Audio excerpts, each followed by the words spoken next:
running, and then I'll give the cue to start.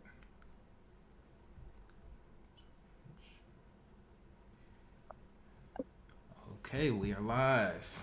Welcome back, everybody, to our podcast. First one of 2026. It's been, I think, maybe, was it before? Was it Thanksgiving the last time? I don't think It, we did. If it it been might have it December. might have been.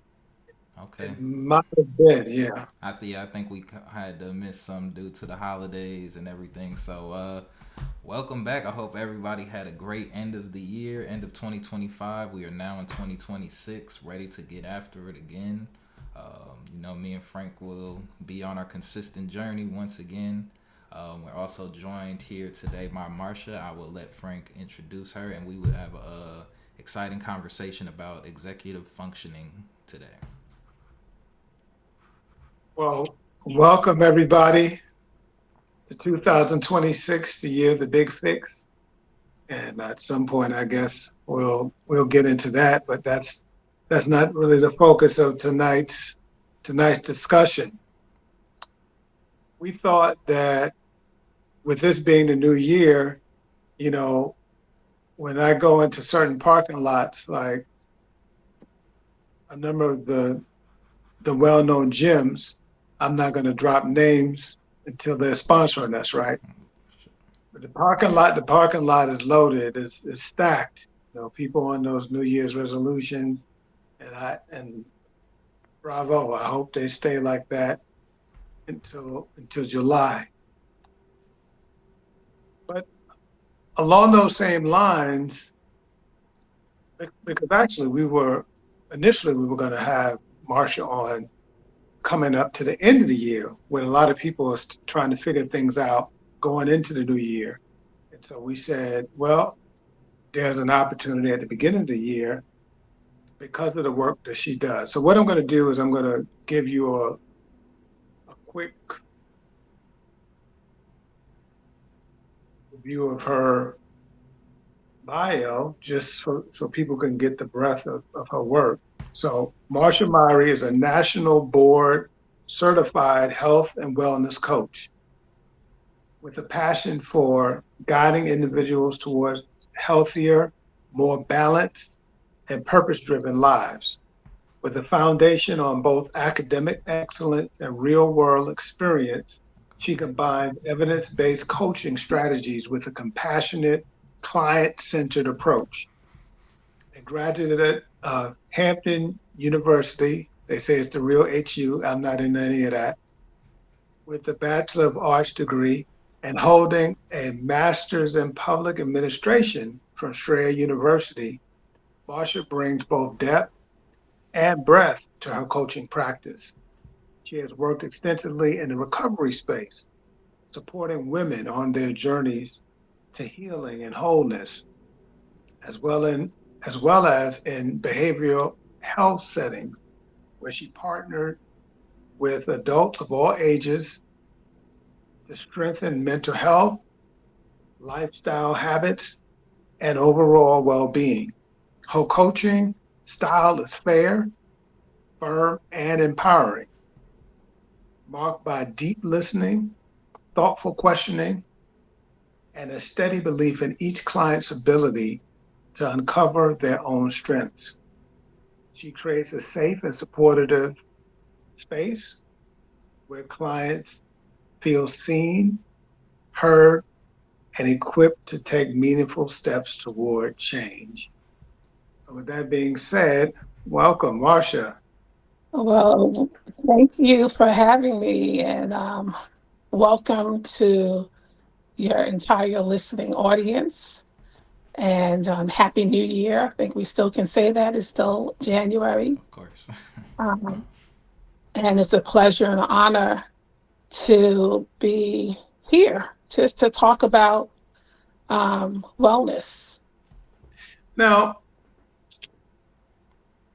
first of all, I should say this. I've known Marsha for a long time. She's actually the mother of my children, and I'm very grateful for that. And so I've seen her work in a number of different spaces, and some of that will come up in a little while. The term that didn't come up as such in what I just read, unless, okay, there's another piece I need to read because I knew I was missing a phrase. So beyond Marsha's work in mental health and recovery, she has a special interest in coaching young adults who seek to build stronger executive functioning skills. That's the phrase that I knew I was missing. By blending her coaching acumen with practical strategies, she helps clients improve organization, focus, and follow through, equipping them for long-term personal and professional success. At the heart of her practice is the conviction that lasting transformation begins with mindset, is sustained by daily habits, and is fueled by hope. Okay, so that's the, I almost missed the part of it that is the reason why we wanted to have her on at the beginning of the year. So talk a little bit about what it means to be an executive functioning coach. Because to be honest, I've been an educator for a long time and have done a number of things, and I only became aware of that particular role very recently. It simply means is that as a coach, I am honing in on the fact that our brain is designed to manage complexity. And pretty much there is a part of our brain, not to be too technical, called the prefrontal cortex. And it's in the pretty much behind the forehead. And housed there are executive skills, executive functions. Simply is just the stuff that goes to work to solve tasks, to execute tasks. We all have it, and it's developed over time, over birth. I mean, from birth until adulthood. And so basically, as a coach, being aware of that these are executive skills, I can use that as a tool to help clients. So when a client is struggling in their home life, in their work life, in their relationships, it is just another tool in my toolbox for us to assess. And once you're able to assess your executive profile, you're essentially looking at what are your strengths and what are your weaknesses. And so there are 12, just to list them off. They're called, one is response inhibition. Then you have working memory. You have emotional control. You have task initiation, sustained attention, planning and prioritizing, organization, time management, flexibility, metacognition, goal directed, persistence, and stress tolerance. So essentially, anytime any one of us are going to do anything, from when Andrew was preparing for the streaming, and when he was dealing with the challenges that came up, how he responded to execute that task, he had to borrow those executive functioning skills. There was some stress that came. How was he able to deal with that stress tolerance? It is indicative to a whole lot of things.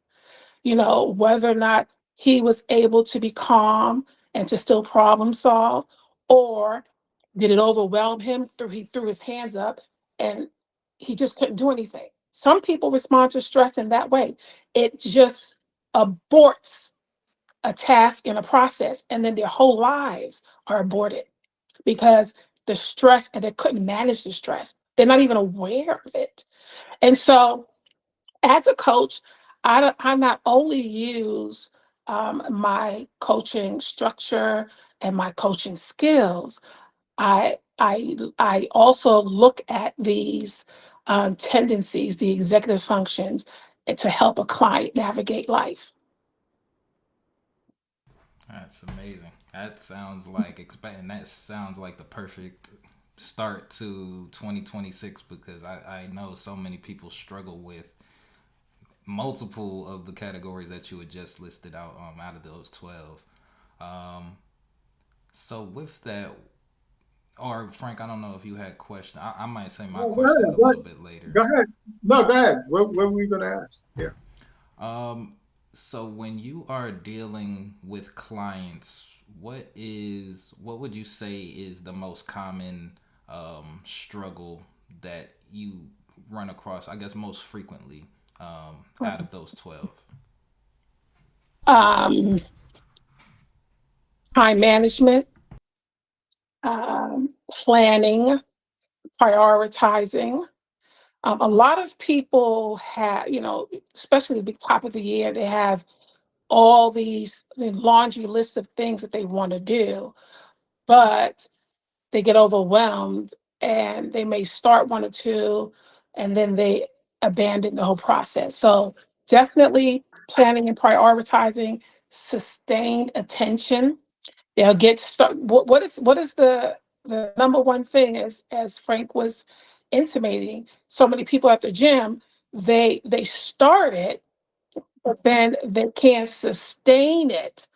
And there's a lot that goes into sustaining. When that's a weakness, then there are things that we look to do to reinforce your ability, your capacity to sustain a task. So that's a big one. Um, and just getting started. So the task initiation. So if I had to pick the top out of the 12, I would say a task initiation, sustained attention, planning and prioritizing, organization, and time management. So those five are something that are reoccurring in my practice over and over and over again. Um, yes, I would say those. That's actually because all of that seems like things that I've seen myself personally struggle with just throughout the course of my life, and those do seem I see that in other people as well as I'm just thinking about as you describe it because I wouldn't typically think of it in that context, but yeah, I've definitely run across that quite a bit. Yeah, absolutely. And what happens is when you realize that that is an issue that you're having, it really in just talking, listening to a person's struggles and where they get stuck and their challenges.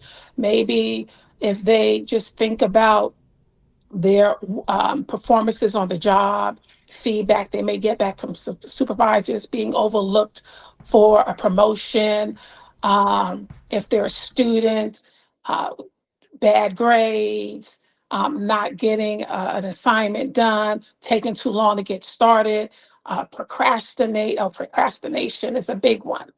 Um, just we can just have regular conversation and I can kind of figure out which ones that may be a weakness, or you could probably tell me just like you just did. But then we also have assessments, tools that you can actually take a quick test and it can summarize it for you so that we can use that information and then kind of help curate the direction we will go in to help you be successful with every task. Because let's I like to just bring this to the forefront because everybody deals with this to a greater or lesser degree. We all deal with, right? Even myself as the coach. But the beauty is that I understand it intimately, the challenges, and I immediately have my interventions. You like and I have things that I put in my environment. the tools that I use to help strengthen the areas that I just naturally will be weak in. But then now, because I know that, so we all have it. We all have it. So there's no shame in it. It's about the empowerment is when we have the awareness and we identify it in ourselves. That's the important thing, that we don't turn a blind eye to the fact that we do have some struggles and challenges. The beauty is that having the awareness, identifying ourselves, and then go to work. Because if you want to optimize your life, if you want to have success, if you want to close the gap between where you are and where you want to be, it is necessary. Sure. Marcia, in your bio, you say that you have a special interest in coaching young adults who seek to build strong executive functioning skills. So if you had to give us a prototype of what this young adult looks like, or who is this person? I'm sure that you have had the opportunity to work with this person in the past as a coach, because to Andre's point, I'm guessing Andre would probably be amongst that generation of people that you want to help, if not even younger.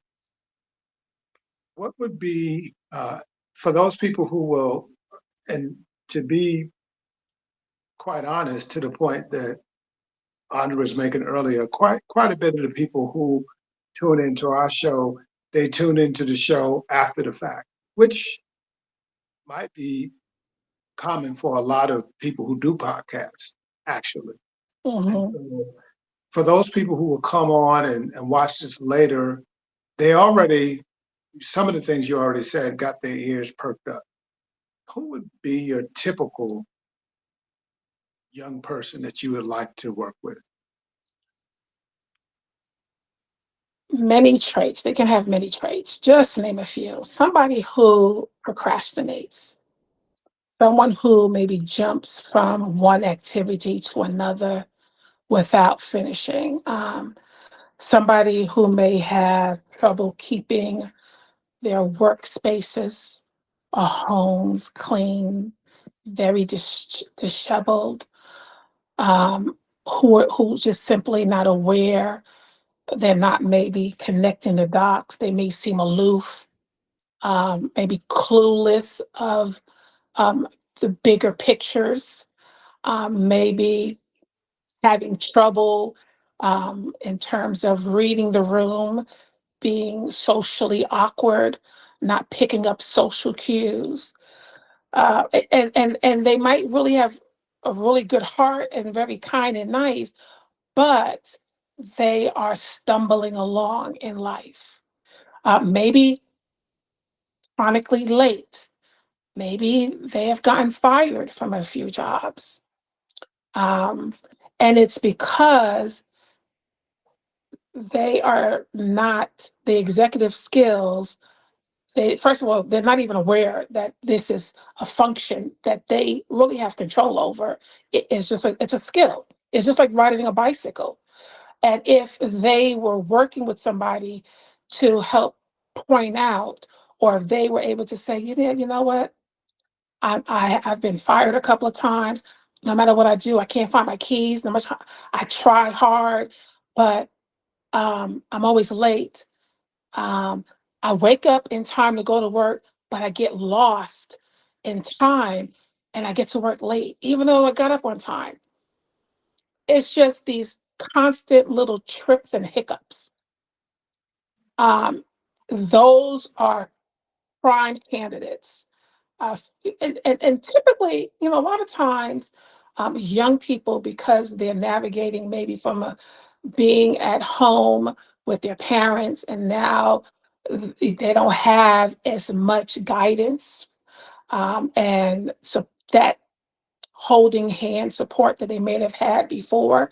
Maybe they have gone to college and Now they're navigating to the workspace and they're still not fully developed.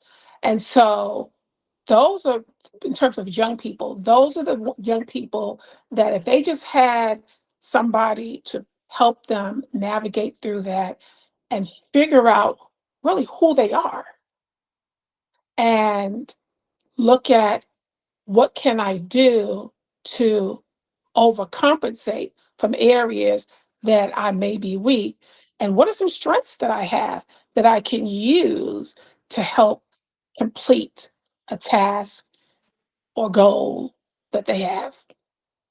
Because we all have, what, 24 hours in a day.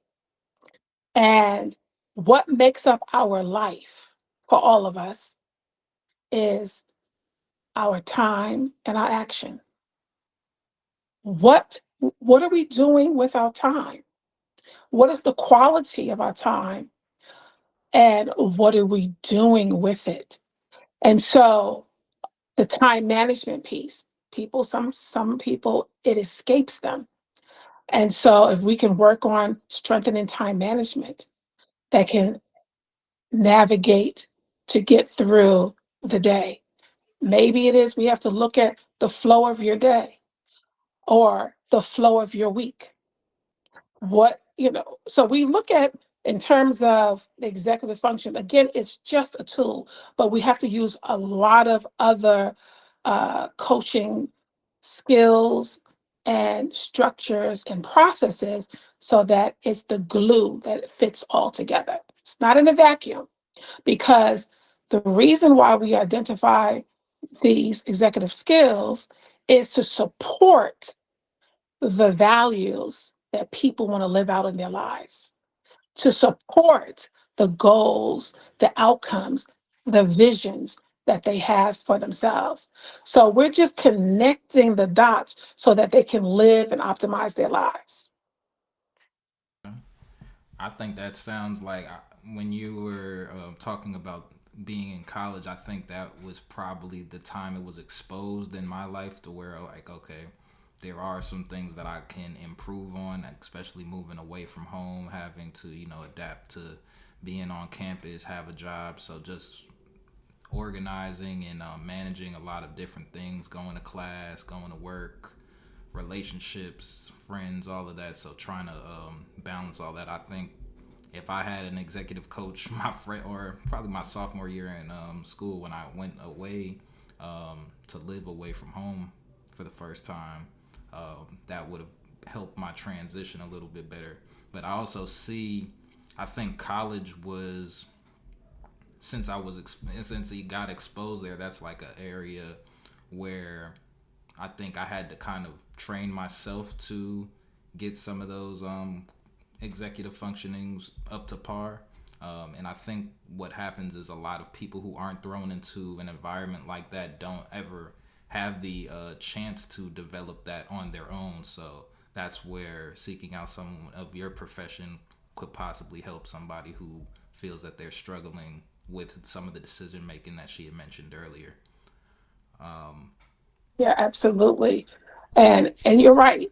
Most people, if they're going to have any modicum of success, you're going to have to figure it out so that you can have some modicum of success. But if you want to thrive and optimize, you want to be able to master them. So a lot of times people will, get, do enough to get by. Using you as an example, if you don't mind, Andra, when you were in college, what of the executive functions that I mentioned, which one was the primary one you felt as though you struggled the most in? The most, well, throughout my whole life, I've always had trouble starting, like the self starter thing. So whether it's Uh-huh. starting projects, um, I have a lot of ideas, so I bounce around from one thing to another, and that's something I still struggle with to this day, especially living alone, like when I used to live with people, it's kind of easier to stay focused, or you have somebody to kind of, or you have other people around to kind of remind you that you have things that you need to get done. But when it's just you by yourself, you can go off on so many tangents and stuff, and there's nothing necessarily to anchor you down or kind of snap you back. So those are you mentioned with all 12 like running around in my head. I'm trying to remember all of them, but those two definitely stick out the most to me. Um, at that time, I'm always pretty decent with time management. I like to be early for a lot of things, so that kind of just removes the issue of, you know, misjudging time. So I just try to be early. So that Mhm. was one way that I think I handled that. But if I were to kind of try and plan everything out based off of the time something started, I probably would miss a lot of things more often. Mhm. So basically, if that was a weakness, you would kind of put it off. I'll do it later. Hmm. Right. But I heard you said something that if you had other people around to support you, you were more likely to do it. Hmm. And so that's classic. So with task initiation, if you know and you accept that, and you're like, okay, I want to improve on this, then we would, as a coach, we would brainstorm, and you would experiment with certain interventions that would be most likely supportive in task initiation. It might be, you know what, I'm going to be intentional. I'm going to write a statement of purpose of why I want to do this. Because when you can connect to the reason, the compelling reason why this is important to you, you are more likely to do it. So we might spend some time with that where you would talk that out. Now there's an emotional attachment to the reason why you want to do it. Give it more worth and value and meaning. And then that might be two statements that you write out and you have it in your environment so you can see it. Then I heard you say, um, hmm, if I told somebody else about it, I might be more likely because there's been evidence that's proven when we broadcast that we're working on something about that positive pressure, we are more likely to do it. So you might choose one or two of your confidants. Maybe it's Frank. Hey, Frank, by Friday, I'm going to start this project. I give you permission to ask me about it. Now you're like, okay, I know Frank he's gonna follow up because he's gonna ask me. So we would explore, and that's just two simple ones. But literally, once we find the ones that you say, you know what, I could buy into that. I think that worked for me. And I don't, I hesitate of giving a laundry list of things because it doesn't work like that.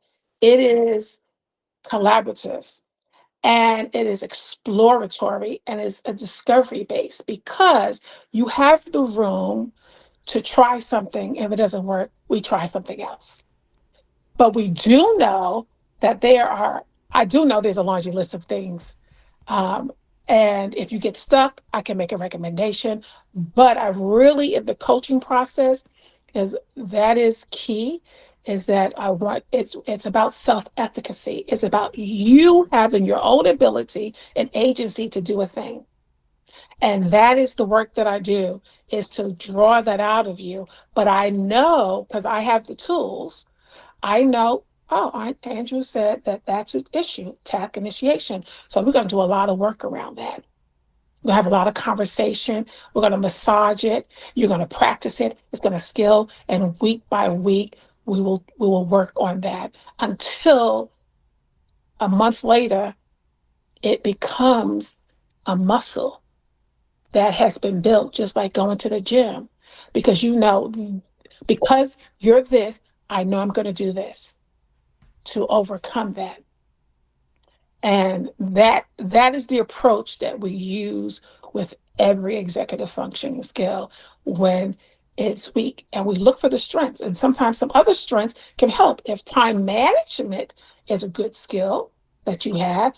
We're going to see how the time management can support the task initiation. Because now we're going to look about how is your flow of your day, because your time is important to you. And now we're going to be very use what we call SMART goals. Look at making sure it's specific, it's measurable, achievable, action item, reasonable, and time bound. Because that's a strength of yours. I'm gonna draw on that as well. Okay, so we're bringing back the SMART goals. I know Frank had us do a show on that one time. So okay. Okay. Yeah, it's everything comes together. It all works together. It's just the executive skills is something that is very clear cut, and it's almost like you can pinpoint what the thing that's been tripping you up. And if we can remedy that, it can shift something in your life so they can propel you so that you can have success. Okay. So what are some like what would a plan with you look like if they somebody was coming to you consistently for coaching? Like how often is that like once a month? What are their expected outcomes? Like what would be the what would that look like? Typically speaking, right now, um, it's at least 8 weeks. Ideally 12. And here's why. Because we're talking about process. Behavior change is a process. It's not a one quick thing, because you have been doing a thing for a period of time. And so we have to kind of undo some things and then help you rewire your brain. Um, there are pathways in our brain called neural pathways. And literally everything that you do, whatever you do automatically is because if you could think of a shovel, I'm from New York, and when the snow would come, we would have to shovel out at least a path from the door all the way out so we can just walk out to the sidewalk, right? Uh, and then on the side it would be the snow that's filled up. So that path and where you would walk back and forth, that represents everything that you do in life. It's your habits, it's your way of thinking, it's your mindset. And so it takes time to create a new mindset. And so typically speaking, at least 8 weeks. Um, I prefer, because most of my clients, because where I work right now, a lot of the clients prefer to go to 12, because they just want a little bit more time. And um, sometimes we can give them those extensions. But 12 weeks would be ideal. In my personal business, that's what I promote, and that's a weekly. So every week. Now, after that time, then we can assess to see what is your need. What do you think your needs are? Do you think you need to do it every other week, once a month for some maintenance? It is totally up to the person and what they have the capacity and the resources to do.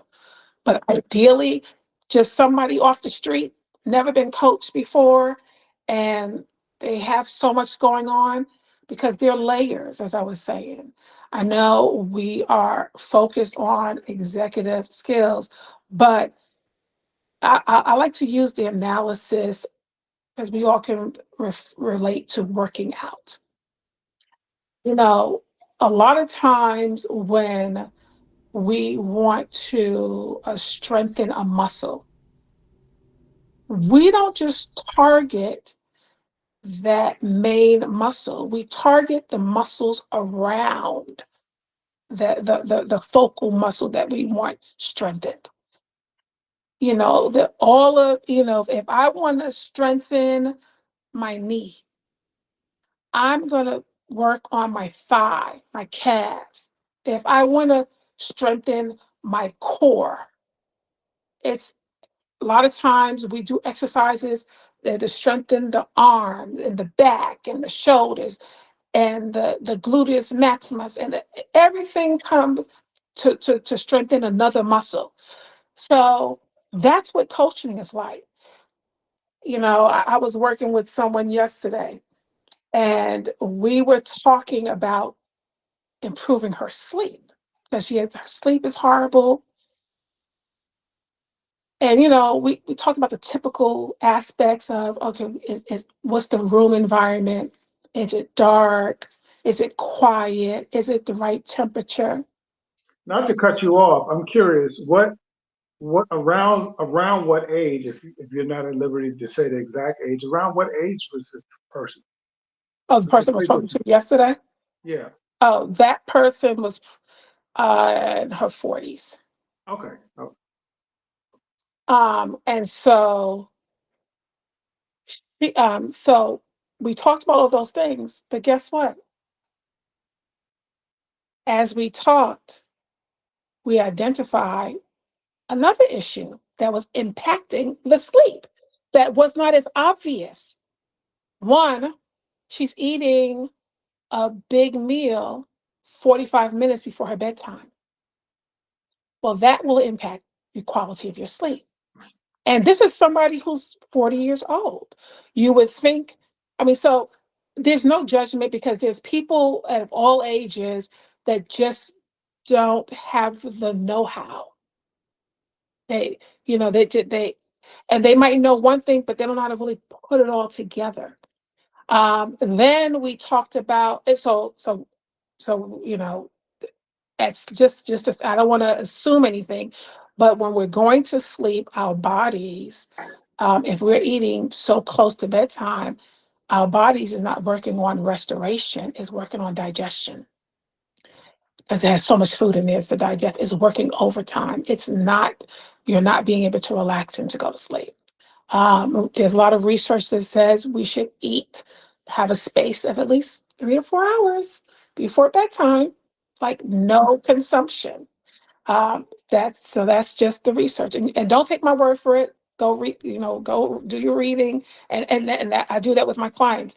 I really don't try to. I don't tell a lot of information.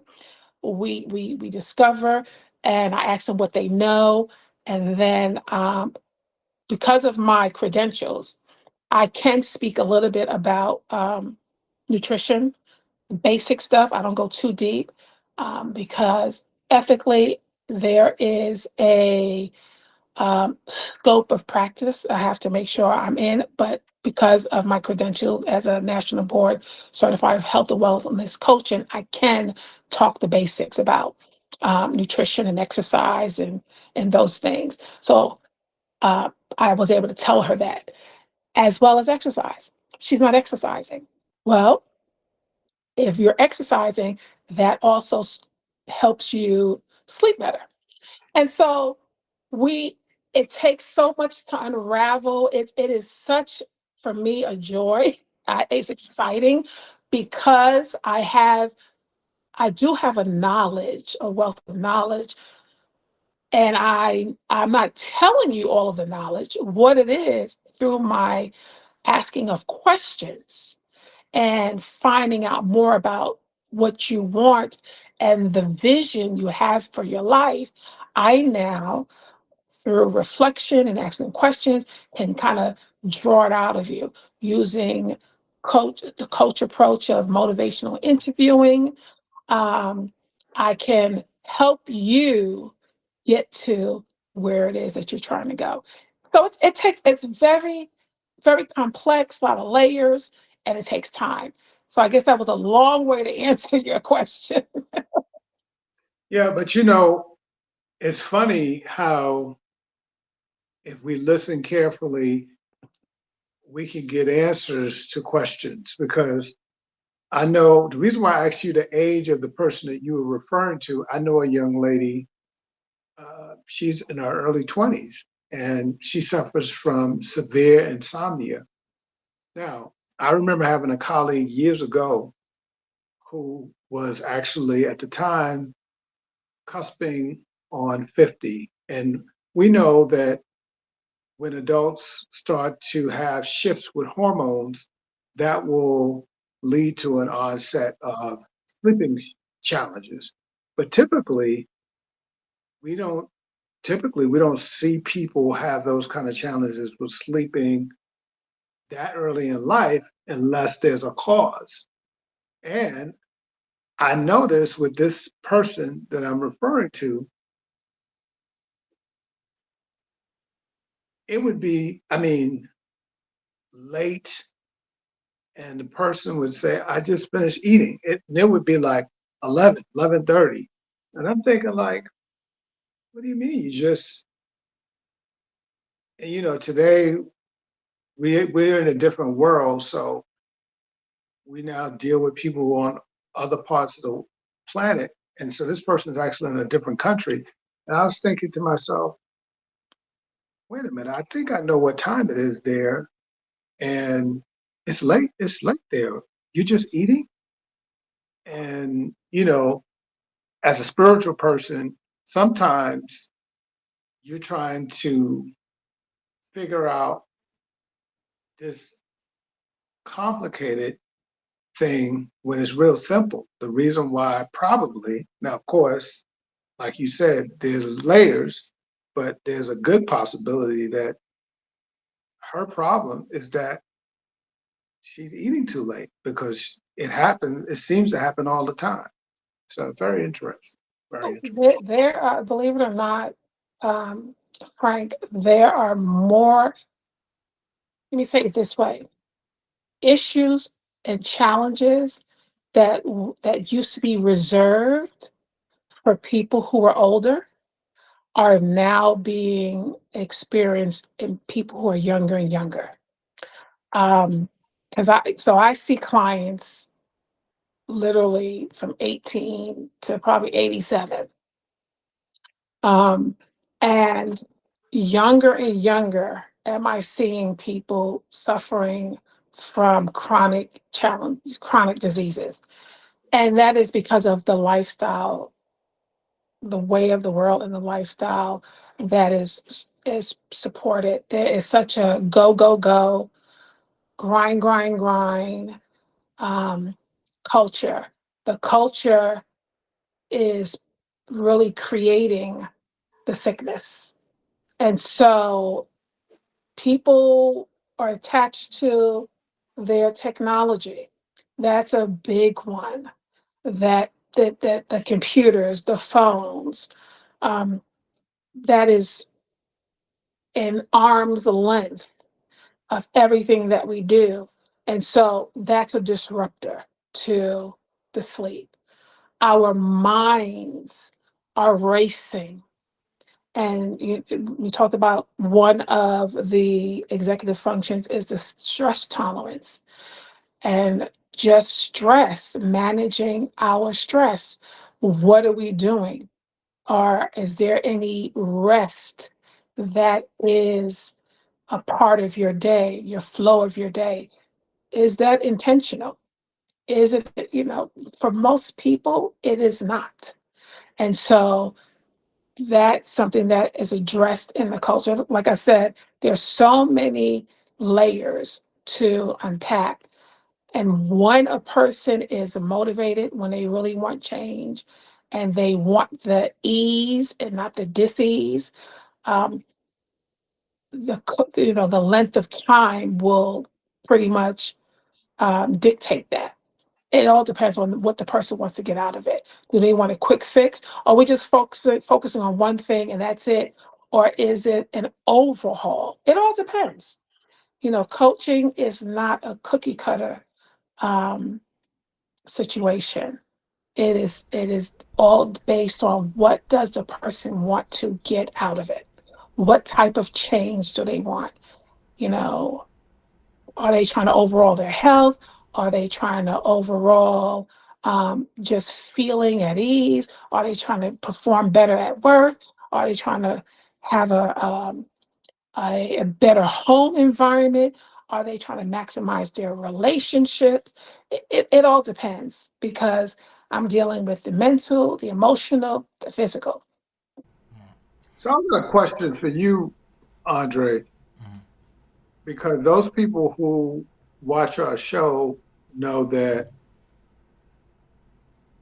one of the main reasons why we came together for this intergenerational, to create this intergenerational space had a lot to do with how, in my opinion, how exceptional you have been. When you talk about your second year of college and you having that epiphany that, okay, there's something that I'm missing, how did you come to that conclusion? Because here's, and of course, this will tag us back to a question from Marsha, because as a coach myself in different areas, one of the challenges is for the person, for us, depending, like you said, we all have our stuff, to realize that there is something that needs to be addressed. And often it's either the person is totally clueless that this is something that needs to be addressed, or obviously in the case with executive functioning, a lot of people don't even know that there's somebody that exists to help people with that kind of stuff. So that's one thing. And then this idea that, okay, I know I've got this thing, but hey, you just don't judge me, just accept me as I am. Yeah. So how did you how, how did you come to the conclusion that there was something you needed to change that early? Because for a lot of people, they don't realize it until a long time later. Yeah, I think so being in school and having that as kind of a monitor or of just kind of grade wise what I was making like in high school. Um High school wasn't really too difficult for me. I could get away with not necessarily performing my best, but I was still able to, get decent grades and pass. When I got to college and had a lot more on my plate, it was harder to maintain that same level of lack of studying and certain things I had to do a little bit more in college, but then also having more things to manage, like having a job on the weekends and trying to balance a social life. For me, I think since I was in sports in high school, that did help a lot at first because when I was in school and going and playing football, I was at school all day, and that structure though helped me know when I had to get things completed. And then when I stopped playing football, I started working, and so kind of having a place to do that. But then getting put into a completely new environment where it's like, okay, now I gotta work, school, feed myself, do everything else, make sure that my dorm room is clean. All of that was, I never had to juggle that many things by myself. And so just looking at, I'm used to just being able to go to class, listen, and, that be all the studying that I need. Now I have to actually set some time aside after school to make sure that I'm studying this, and then it becomes okay, well, which subject, since you're studying multiple subjects, it's like which subject do you need to focus on the most. And so that's where some of the procrastination came in. If it's a subject that wasn't my favorite, then I'd be like, well, I still got more time to complete that. And just it was really kind of assignment, so I was noticing it wasn't necessarily overall like all my classes were juggling, but just in classes that I might not have been as interested in, pushing assignments back, and instead of getting them out of the way immediately, I would be like, well, let me just do my easy homework now, and then I'll dedicate a couple of hours to this later, then when that time comes to dedicate to that class, might not have dedicated the full amount of time to it. So things like that were kind of how I noticed that there were some things that I needed to tighten up. Um, and like I had an actual goal because I was trying to maintain my Hope scholarship, so that did give me some targets to where I needed to keep my grades. So when I did drop below that, in order to make sure that I was still getting the money in, then I had to make sure that I straightened up quickly. So kind of more out of necessity than just being able to pick up on, oh, I'm slipping up here and there. So yeah, I think having that goal and kind of that responsibility on myself to make sure that I'm able to afford school was how I was able to point that out. And that speaks to, like you said, we had a whole show on goal setting. That speaks to the power of having a goal, because it sounded like having that goal and how important that goal was to you, and feeling as though you weren't leveling up to that goal helped to precipitate the change. Now, one of the things that, Can I say something also to add to that point? sure, Uh, the goal was one force, and I heard another force, the consequence. When the fear of losing the Hope Scholarship. And in coaching, that's two things. We leverage anything we can leverage, right? And so sometimes we can leverage, and I like to use three things. Fun. How can we leverage fun to work through a goal? How can we leverage a reward system? How can we self-impose a reward system? But when those two can work that in, a powerful one is a consequence. And he didn't want to lose the Hope Scholarship because that was going to impact his pockets. And I don't know if he had parents involved who might have had something to say about that as well. Might have been another layer of consequence. Yeah. So I just wanted to put that 2 cents in. But these are things that we can employ as interventions as well. Just want to add that. now one of the things that's interesting too, because as you said, we all have our stuff. And one of the things that you will find fascinating about Andre, Marsha, one of my things that I struggle with I often refer to myself as a recovering workaholic. One of the things that I struggle with as a part of the culture is this whole idea of um, you sleep when you die. Okay, so that was you know Diddy, and that was that hip hop mentality, and I had that probably until I was in my early 40s. So I was fascinated on one of these shows when Dre tell them what time you typically try to get to bed, which as a young person, I was that was awesome. Yeah, 10 o'clock is my set bedtime, and I use my phone to set my alarms, tell me when I start winding down. Um, so I typically like to start my day earlier, so like 5:30. So that's pretty much my window. So most of the times I can get into the bed by 10. Is now I've been trying to do my light workouts before I go to sleep. So sometimes I'll remember.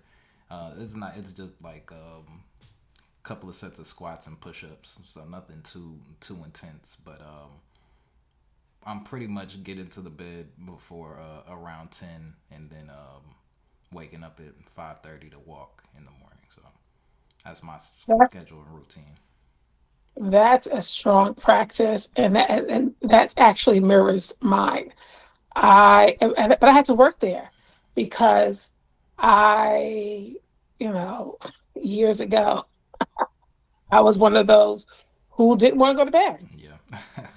But because of the work that I do, And, this is a quote that coaching is not a service profession, it's a modeling profession. What I coach, I model today. And my bet, I mean, it's getting earlier and earlier, like 10, it's like 8:30. I'm I'm yawning. not there yet. I'm yawning at 8:30 each day. And I'm up similar times, and for the new year, I've been walking. This is the first month I didn't walk because they was talking about snow in Yeah. Georgia. But I've been walking, and what that adds, and it's not just for the physicality of it, and that's the benefit. It is also uh, a spiritual aspect for me. It is also a meditative aspect for me. Going outside, seeing the change. I get to see the sunrise. When I leave, it's dark. When I come back, it's light. Get the fresh air. So, and I'm checking all the boxes that are important to me, and all of those tie in to the flow of the day. I wanted to piggyback again on something Dre was talking about when he was talking about his motivators. When you asked the question, what was motivating him? Something that the one in the top of the at the top of the session today, you asked what were some of the executive skills that people I see that they don't use or need more of, right? I said that are very common. But the single one, I didn't talk about this one because this one, most people don't use it. I don't care what age they are. And it's called the metacognition. And the metacognition is the ability to stand back and pause and take a bird's eye view of yourself, the situation. Its ability to observe your problems, and it involves self-monitoring and self-evaluation, and taking an honest look and asking yourself honest, hard questions sometimes. How am I doing? What's going on with me?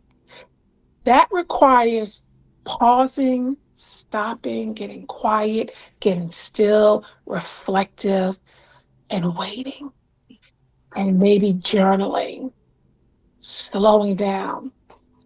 And that is counterculture.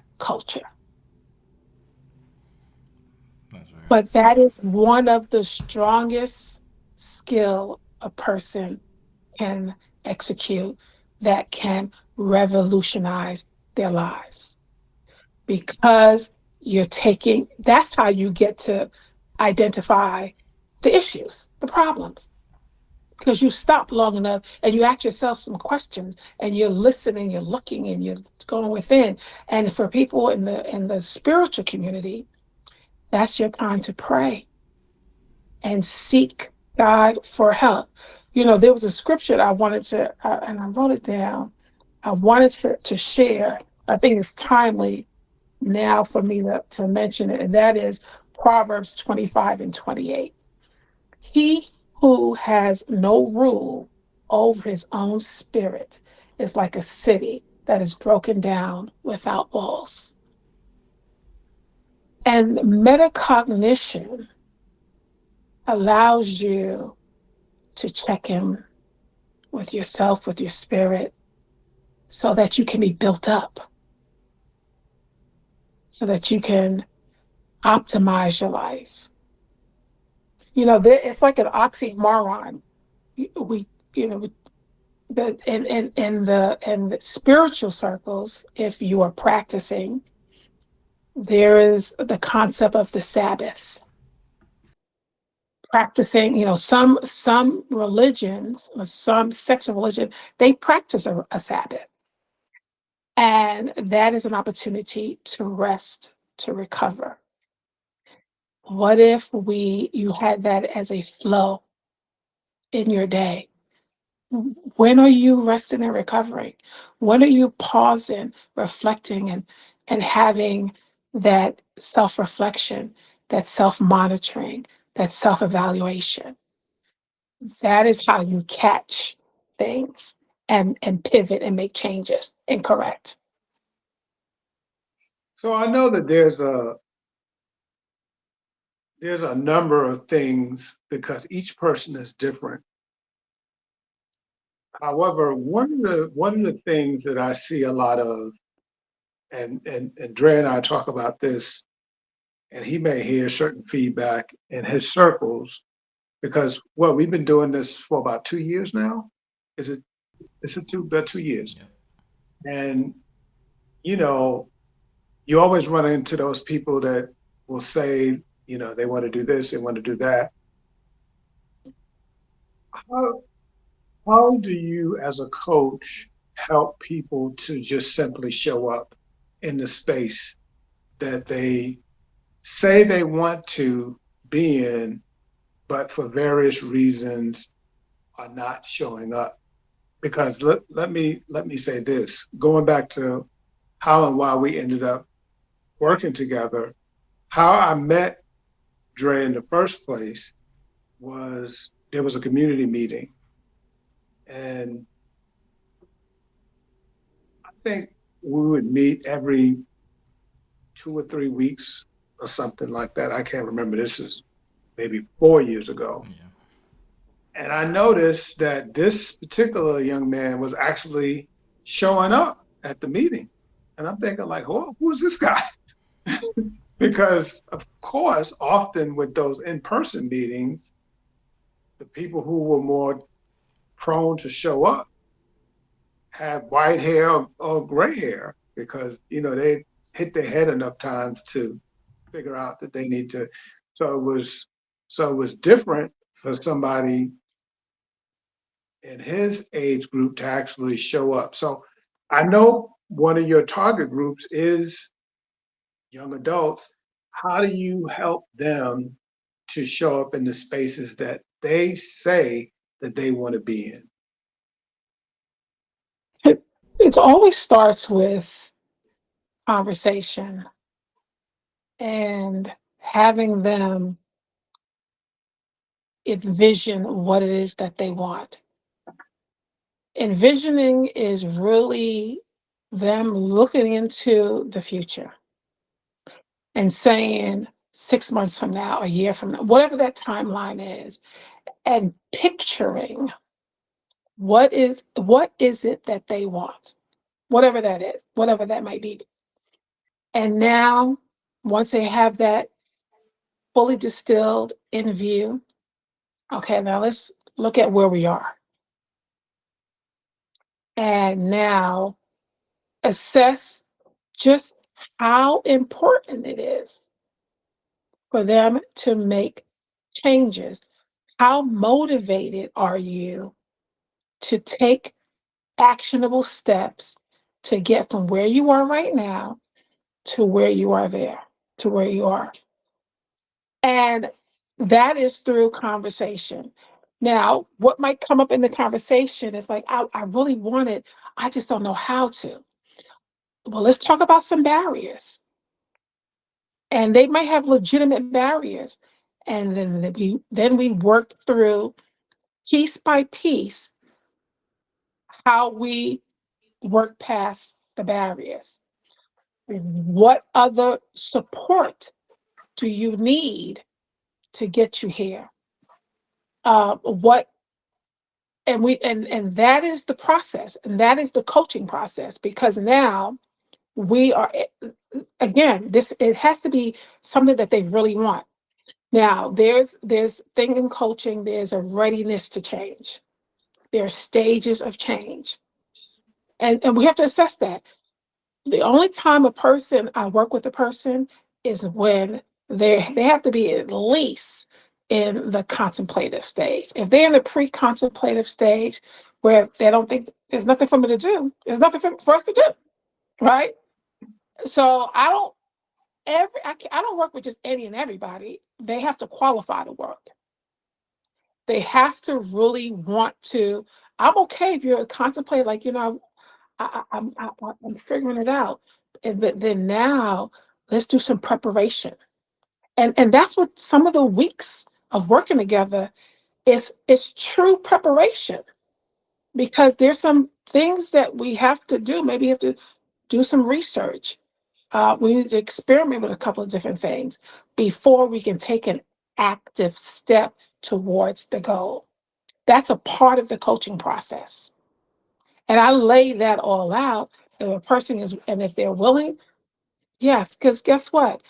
If it was easy, everybody would be there like this. Most things that are important, that are worthwhile, takes effort and work. And we have to navigate through the things that are barriers, but there's always an answer to it. And together, we will problem solve that out and achieve the goal. Okay. I got one last question for you. What would you say the main difference between like coaching and what people would think of as traditional therapy? Oh, great question. Great question. Therapy is when a licensed therapist, they are trained to look at a person's past. And then they're going to unpack the way they are today based on what they dealt with in the past. And so they're gonna, whatever happened with your parents, your siblings, other family members, were you neglected? Were you, abused? Were you spoiled? Whatever the scenarios are, you're going to talk about it. And most people going to therapy, it's informed because of trauma based. So they're going to talk about your trauma and pretty much unpack the reasons why you are the way you are today, which is very different from what I do. And I explain that when I start working with somebody, because, and I have, I love this because I have several friends who are therapists. One friend in particular, she will not work with a client long term unless she works with a coach. Unless her client also works with a coach, because I'm going to take you from where you are to where you want to go. The therapist may or may not have that skill set to get you there.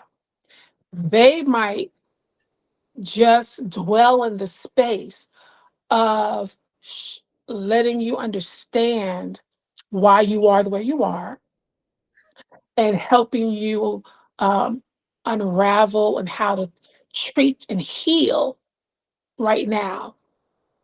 It's almost like if you go to a doctor and you're sick with a cold, they're going to give you antibiotics so that you can get better. The therapist is going to have a separate set of skills to help heal you emotionally and mentally. I'm not dealing with that. I am dealing with, I think of myself as the hands and the feet of the operation. And I'm going to now take this person who is healed or is maybe 75% healed. You don't have to be 100% healed. Who's ever 100% healed? I can take, now if you are if you are chronically depressed and you cannot, even think straight, and I can't work with you then either, because there needs to be a level of wholeness for you to work with me. I need your neurological system needs to be intact so that I can work with you. Just like I wouldn't work with, even though I worked in addiction space, for coaching, I wouldn't work with a person who's an addict who's not in treatment, because they need that clinical intervention. I'm going to work with you when a person who they could have mild depression and mild anxiety. I work with those clients because they have enough neurological stability, emotional stability, mental stability that they can work on goals. and then we're moving forward. We might pause every once in a while to check in, but we got a plan and an action, and we headed somewhere. Okay, now That's a great question. that clears it up because it sounds like I really think I know a lot of people who dibble or say they want to go to therapy. Um, what would you say that you would come after therapy, kind of by what you just said? But I Mm-mm. feel like some people need more of what you're referring to in terms of just like immediate intervention for how they're going through their life, and some people aren't Right. necessarily ready to talk to a therapist about certain things. So here's the thing. For the past 3 years, I've worked um, in an organization where my client, excuse me, she had worked with myself as the coach and a therapist. So they saw a therapist and a coach every week for 8 weeks. So they worked with both of us. And so they were getting what they needed from the therapist, talking about their past, and they were getting with me to work forward. So we worked simultaneously. But I had overwhelming clients who expressed to me that they got more out of the session with me. And that's probably because they were working towards their vision and being fulfilled because they're working in their purpose. They're working towards their purpose. They're working towards the things that they really value. They were closing the gap between where they are, where they want to be, and not just talking about their past. And that is the same reason why said therapist will not work with somebody in her private practice unless they had a therapist, because she also recognizes the need and the value for true growth and wholeness and healness is that you are working and you're living out your value, your goals, your life. And you're not just sitting here in the seat of the past, but you're taking steps to your future. Not that we're not discounting the past, but we cannot live in the past. And this is why this is what I live for.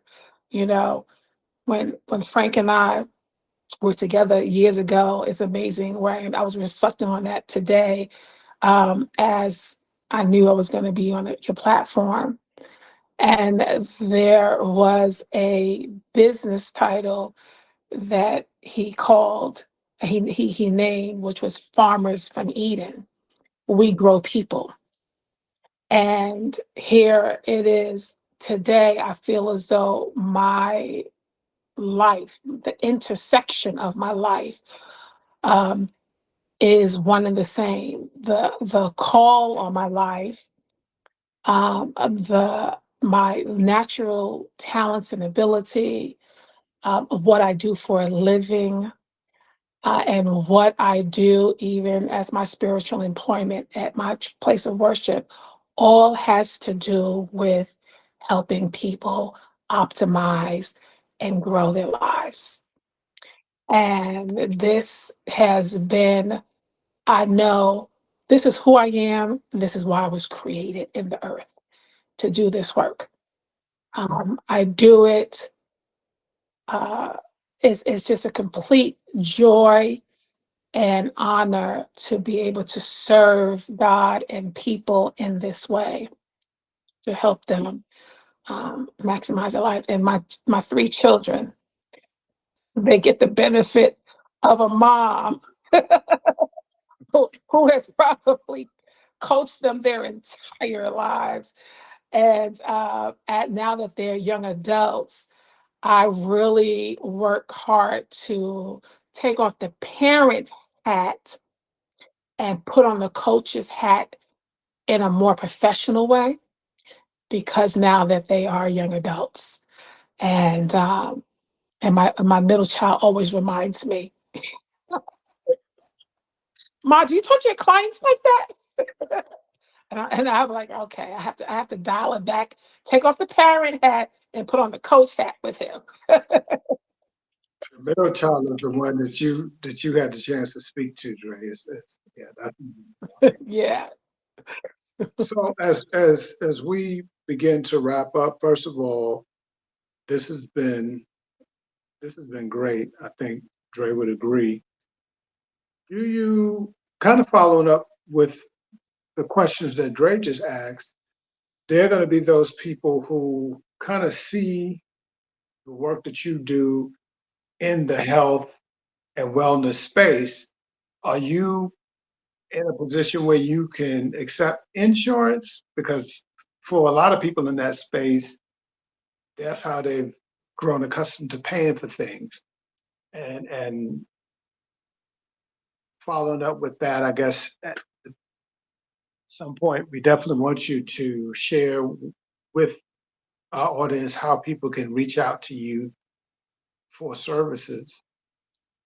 Right now in the coaching space, um, it is, I think they're lobbying the governing body is working on our behalf to get us to that place where we can take insurance. But right now, today, it is just cash basis. And so if a person wants to work with me, they would have to pay out of pocket for right now. Um, but that may change, and I hope it does. I do. I am positioned to be able to take it as soon as they make the change.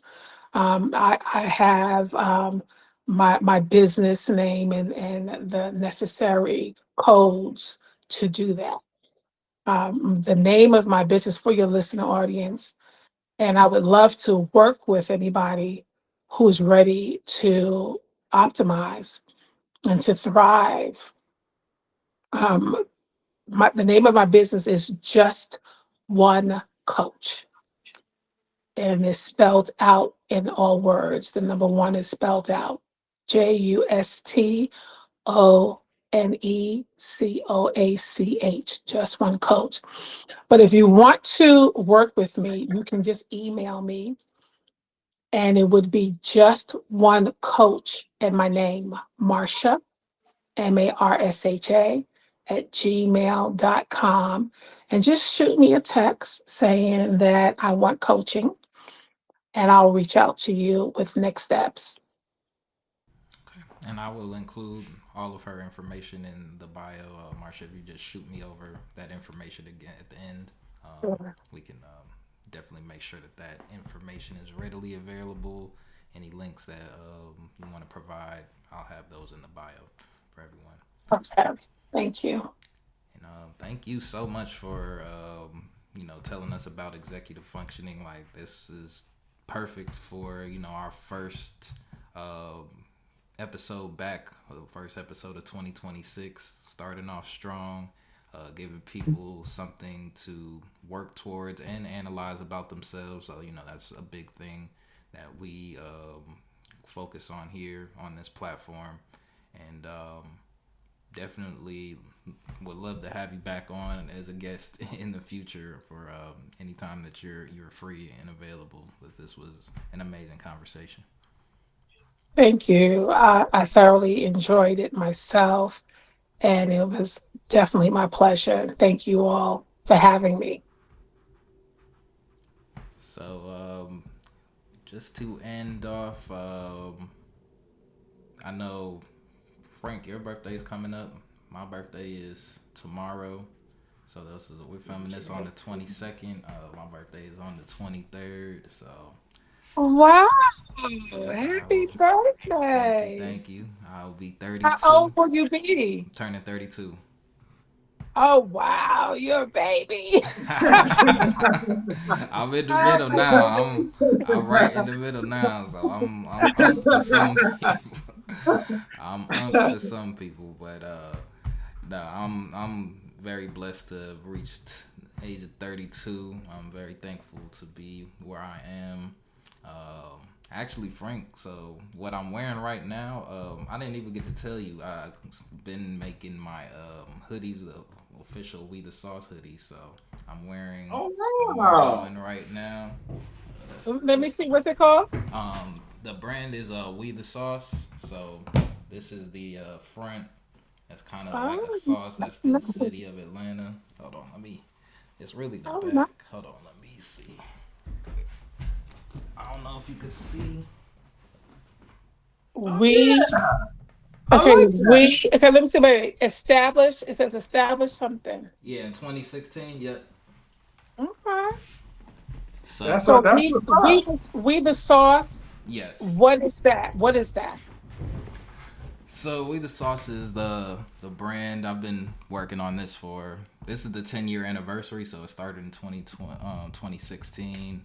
Me and a couple of my friends were putting together like a cultural hub of just the music we were listening to, um, and we were in college and just learning so much information, and we were trying to create a platform to get all the information out to people. So at that time we were learning a lot about just Black history, ancestors, Oh, politics, stuff like okay. that. So trying to create a fun environment for people to have discussions and Okay. learn stuff. So, and that's what the That's pow- platform continues to do. that's powerful. So is the sweatshirt, is it available on online yet? Not for sale. So these were the Okay. samples. Me and the other co-founder had our own um, hoodies made just to start off. We have a whole bunch of other designs that we wanted to kind of get together, but we just was like, let's start simple with the hoodie, see how people like it, and kind of go from there. So took a lot of work. I used a lot of different tools, some AI. It helped me, with the process, learn all the steps. But we was able to get the product done really just at the top of this year. So I was aiming to get it done by the end of 2025. I think we finally got them like maybe the first week of January, but still very happy to have it here, and looking forward to making some more. So I gotta get you an official shirt too. So I'm starting off with people who have been working on the platform with me, getting them their stuff first. It's just exclusive, so we have something to wear when we're on our platform. Promoting our own brands as opposed to other other Absolutely. brands. Um, So Absolutely. when you said you physically made it yourself, like you got all the tools to make it yourself, or you ordered it, you sourced it out. so I kind of went through the process of this would be like considered a sample. So I purchased a blank hoodie. So I purchased two blank hoodies and then made the design on a tool called Canva. Um, Right, Canva. I'm mhm, familiar with Canva. And so I used that to kind of just create a whole bunch of different Gotcha. designs. This one originally we wanted to kind of have some stitching, but that was getting a little pricey. Like the hoodies themselves were already a little like because we were trying to go for good quality hoodies and stuff Quality. like Yeah. that. So Right. that's Right. why we Right. only were like we'll start off with two. Yeah, we couldn't especially not knowing how many people would purchase. How quick we would make our money back from that. So it was like Right. let's just make our own, have something that we can wear, and then from there we'll see the interest in it and kind of go from there. Originally, I wanted to have more embroidery, so have like We the Sauce. I wanted that on like the hood, the top of the hood. Um, Okay. but yeah, those prices started to get up there when you talk about stitching, converting files and stuff. So, but I learned a lot about the process in general. So I Okay. definitely can't wait to release an actual brand. I have a whole bunch of things. It's just that monetary monetary factor of trying to make sure Right. that you can afford it. So, but yeah, very excited about some more creating more in the future. Awesome. That looks good, man. And you've been putting the work in 10 years is That's commendable. It's commendable. It's commendable to be doing something positive for 10 years. That's commendable. Mm-hmm. I appreciate it. Thank you, guys. Mm-hmm. And so, Yeah. this. So we stopped filming. Oh no, we're about to just wrap up real quick. I was about to I was still. just yeah. This is Thank you everyone for joining us. Like he said, 10 years in the making. We trying to go 10 more. We're trying to stay consistent throughout the remainder of this brand. Hopefully, we're bringing you great information and good conversation, things to think about, things to consider like coaching. Everyone, even if you've never been in a sport, I think you may not understand exactly how important coaching is. When you watch sports on Sunday or on Saturday, if you're watching basketball, you have to understand how much coaching goes into some of the greatest players. Everybody needs coaching, whether it's financial, mental, physical training, personal trainers, things of that nature. Don't underestimate the powers of coaching and the people who do the coaching. We appreciate both of you guys' services for just your impact in the community and continuing to share your talents with everyone. It is appreciated. I appreciate it. And thank you guys both for joining me tonight on the platform. Marsha, has been an absolute pleasure. Come back anytime. To our audience, please remember to like, comment, subscribe. If you feel that you may benefit, please reach out to Marsha and get some coaching of your own. And if you need financial help, please reach out to Frank.